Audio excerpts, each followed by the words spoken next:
डूबता भी हूं तो दरिया उछाल देता है, डूबता भी हूं तो दरिया उछाल देता है, और जाने कौन दुआओं में याद करता है, जाने कौन दुआओं में याद करता है।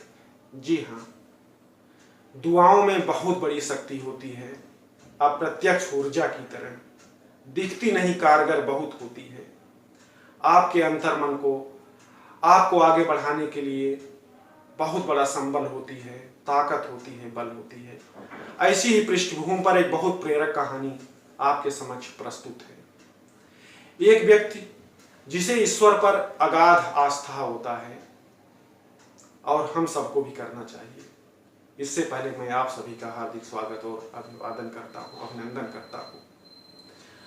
तो उसे ईश्वर पर बहुत ही अधिक विश्वास होता है। विश्वास यूं कह लीजिए कि अति विश्वास होता है।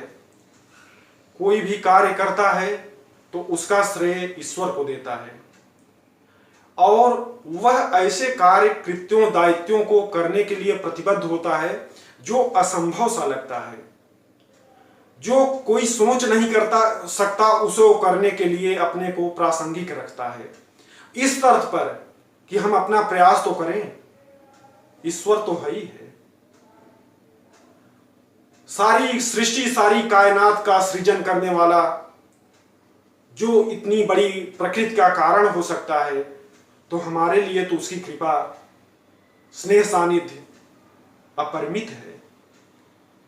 और सच कहा जाए कि उसकी आस्था और उसका विश्वास एक सकारात्मक प्रतिफल बनता था कि विश्वासम फलदायकम, विश्वास फल देने का कार्य करती है। ऐसे कृतित्व दायित्व को वो कर बैठता था जो लोग सोच भी नहीं सकते थे। सफल भी होता था, सफल होकर लौटता भी था।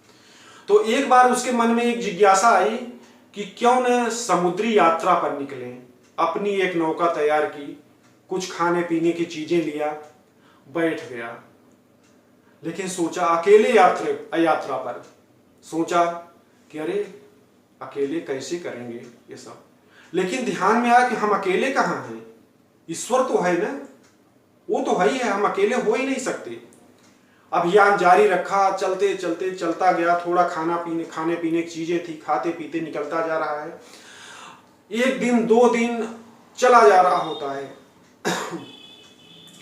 अचानक रास्ते में, समुद्र में उसकी नाव एक दुर्घटना का शिकार हो गई, 2 हिस्सों में टूट गई। एक डूब गई, दूसरा हिस्सा डूब रहा है, उसके साथ वो भी डूब रहा होता है। तभी ध्यान आया कि ये तो मैं डूब रहा हूं। फिर ध्यान में आया कि ईश्वर तो है ही है ना। तो डूबता हूं तो दरिया उछाल देता है, जाने कौन दुआओं में याद रखता है, जाने कौन दुआओं में याद करता है। ये प्रतिफल हुई, चरितार्थ हुई। वो किसी तरह बचता है, निकल जाता है, हाथ पांव मारने लगता है, हाथ पांव मारते मारते आगे बढ़ने लगता है। अब ये सोच रहा है कि इस समुद्र में कहीं और छोर है ही नहीं है, जाएं, कहां जाना है, कोई अता पता नहीं। निराश होने लगा। फिर मन भाव आया, अरे ऐसे कैसे, ईश्वर तो है ना। तो एक सूक्तिपरक वाक्य जरूर याद रखना चाहिए कि हमें भी सदतत्पर रहना चाहिए खुद को आजमाने के लिए, और कहीं न कहीं जिद भी जरूरी है मंजिल को पाने के लिए। कहीं न कहीं जिद भी जरूरी है मंजिल को पाने के लिए। प्रतिबद्धता के साथ आगे बढ़ता गया। उसे लगा कि अब तो कुछ दिख ही नहीं रहा है। फिर अंतर्मन से ईश्वर को याद किया। थोड़ी देर में उसे धुंधला धुंधला कुछ तस्वीर दिखाई देने लगा। उम्मीद की किरणें जगी।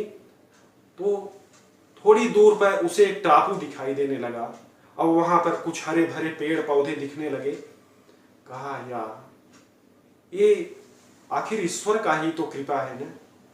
इस समुद्र में जहां पानी के अलावा कुछ नहीं, अगर ऐसा चमत्कार है तो ईश्वर की कृपा ही है। हाथ पांव मारने लगा, आगे बढ़ने लगा, और चला जा रहा होता है। अब फिर नजदीक पहुंचकर डूबने लगता है। फिर भी ईश्वर को याद करता है। तो हाथ पांव मारने लगता है तो उसके जेहन में एक विचार आता है कि दरिया भी उसी को रास्ता देता है बार बार, जो हार कर भी अपनी जिद संभाल कर रखे, जो हार कर भी अपनी जिद संभाल कर रखे। हाथ पांव मारते मारते आखिर वह टापू तक पहुंच गया और किनारे पे जाकर टापू पे गिर जाता है। भयंकर पीड़ा और थकावट से निष्प्राण सा शरीर, लेकिन उसके मन में एक कभी नहीं आया कि मैं अकेला हूं। उसे ये हमेशा ध्यान रहा, ये भान रहा कि ईश्वर तो हमारे साथ है ही, और जिसके साथ ईश्वर है उसके साथ कोई रहे या न रहे वो अकेला हो ही नहीं सकता। आगे बढ़ता है, टापू पर चला जाता है। पेड़ पौधे अब भूख प्यास से व्याकुल, तो देखता है एक पेड़ में कुछ फल लगे होते हैं, तोड़ के खाता है और वहां निरीक्षण करता है, कहीं जीव जंतु का कोई नामो निशान नहीं, अकेला पड़ा। 3 दिन 4 दिन बीत गए। अब सोच रहा है कि अब क्या होगा, क्या यहीं प्राणांत होना है, क्या जीवन का अंत यही है? तो कहा ऐसा तो नहीं हो सकता, उस शक्ति को सोचना पड़ेगा। हमारे सोचने से कुछ नहीं होगा। जिसपे मेरी श्रद्धा है, जिसपे मेरा विश्वास है, जिसपे श्रद्धावना स्नेह है, यहां पे उसकी जिम्मेदारी हो जाती है। विश्वास बना रहा, लेकिन निराशा के पल क्षण उस पर प्रभावी होने लगे। तो उसके मन में आया कि हम 5 दिन से ऐसे पड़े हैं, क्यों ना कोशिश करें कि आज एक झोपड़ी बना लें घास फूस की, और उसमें आज की रात गुजारें। खुले आसमान पे सोते 4 दिन बीत गए हैं, 5 दिन बीत गए हैं। तो उस दिन वो एक छप्पर तैयार करता है बढ़िया सा, और जा करके वहां लेटता है भारी मन से कि प्रभु आप ही कुछ कर सकते हैं, आपकी कृपा जरूरी है, और ये मेरी नहीं बल्कि आपकी भी प्रतिष्ठा का प्रश्न है। कहीं मेरा विश्वास टूटे न, इसको विश्वास को आपको जीवंत बनाए रखना है। रात में सोता है, तभी एकाएक आकाश में गड़गड़ाहट होती है, बादल गरजने लगते हैं, बिजली चमकती है। तभी एक आकाशीय बिजली उसके छप्पर के नजदीक आकर गिरती है, और उसी समय उसके छप्पर में आग लग जाती है। आग लग जाती हो, निकल के भागता है। प्रभु ये कैसी परीक्षा, क्या आपसे मेरी ये स्थिति भी नहीं देखी गई? किनारे बैठकर रोने लगा। तभी देखता है थोड़ी देर में 5-10 मिनट बाद एक नौका चली आती है। एक नौका आती है, उस पर कुछ सैनिक बैठे रहते हैं, दौड़ के आते हैं, उसके पास पहुंचते हैं और उसकी पीठ ठोकने लगते हैं। कहते हैं वाह, तुम तो बहुत बुद्धिमान व्यक्ति मालूम होते हो कि जहां पर हो हम लोगों को पता ही नहीं चलता कि यहाँ पर कोई प्राणी है, लेकिन आपने ये झोपड़ी जला करके यहाँ व्यक्ति के होने का संकेत दिया, और जलती ही झोपड़ी देखकर हम लोग यहाँ रक्षार्थ आपको बचाने हेतु चले आए। ये ईश्वर का चमत्कार।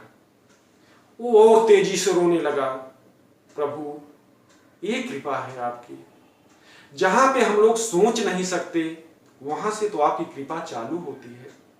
आपने एक इंजेक्शन की तरह एक पीड़ा दिया, तो मुझे तो लगा कि ये तो पूरा शरीर में दर्द बन गया, लेकिन वही इंजेक्शन जैसे पूरे पीड़ा को निकाल फेंकती है, उसी तरह से ये दर्द रहित कर देती है। ये आपने इस तरह का आवरण रचा, आकाशीय बिजली गिरा करके, इसको जला करके इन सबको मेरे पास तक भेजा। प्रभु आपकी कृपा शब्दों में वर्णित नहीं है। जैसे आपकी कृपा हम पर बनी है, वैसे ही जन जन पर, प्राणियों पर आपकी कृपा बनाए रखना प्रभु, बनाए रखना। मुझे विश्वास है कि ये कहानी आपको जरूर अच्छी लगी होगी। शीघ्र ही एक नए विषय वस्तु के साथ फिर आपसे हम मुखातिब होंगे। तब तक के लिए जय हिंद, जय भारत। कुंज बिहारी पांडे।